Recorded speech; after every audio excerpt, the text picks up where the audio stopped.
নমস্কার সবাইকে। ঘড়িতে এখন 7টা নাগাদ বাজে।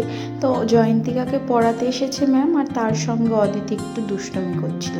এইদিকে টেবিলের ওপরে এসে এই কাচের বোতলটা ভেঙে ফেলেছে দুষ্টুমি করে। আর ওর বাবা আজকে আবার ডিম আনতে গেছিলো, একসঙ্গে অনেক ডিম আনার কারণে একটা ডিমও ফাটিয়ে ফেলেছে। আমি আজকে একটুখানি মুড়ি মাখবো সন্ধেবেলা খাবার জন্যে, তাই একটু চপ নিয়ে এসেছিলো। আর তারপরে ভাবলাম একটু পায়েস করি, 2 প্যাকেট দুধ রয়েছে, তা এলাচ আর তেজপাতা দিয়ে দুধটা ফুটিয়ে নিলাম।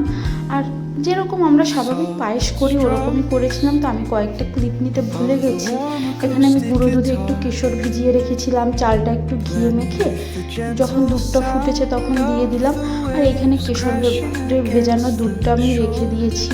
তারপরে গুড় দিয়ে যেহেতু পায়েস করব, গুড়টা একটু ঘষে নিলাম যাতে করে একটু গলতে সুবিধা হয়।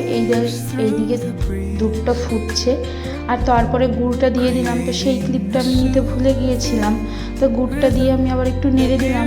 তারপরে দিয়ে দিলাম একটু কাজু বাদাম, আর ওই যে ভিজিয়ে রেখেছিলাম দুধের মধ্যে কেশরটা, ওটাও দিয়ে দেবো। তো আমাদের পায়েসটা খেতে বেশ ভালোই হয়েছিল। আর আমার ভিডিওটা যদি তোমাদের ভালো লেগে থাকে please like, comment and share. আর এতক্ষণ ধরে আমার ভিডিওটা দেখার জন্য সবাইকে অসংখ্য ধন্যবাদ। সবাই ভালো থাকবে এবং আমার জন্যও আশীর্বাদ করবে যেন আমিও আমার বাচ্চাদেরকে নিয়ে ভালো থাকতে পারি।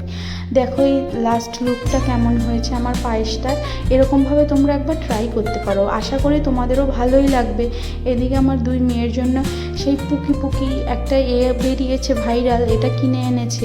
তা মেয়েরা তো ভীষণ খুশি। বাই, সবাইকে ভালো থাকবে সবাই।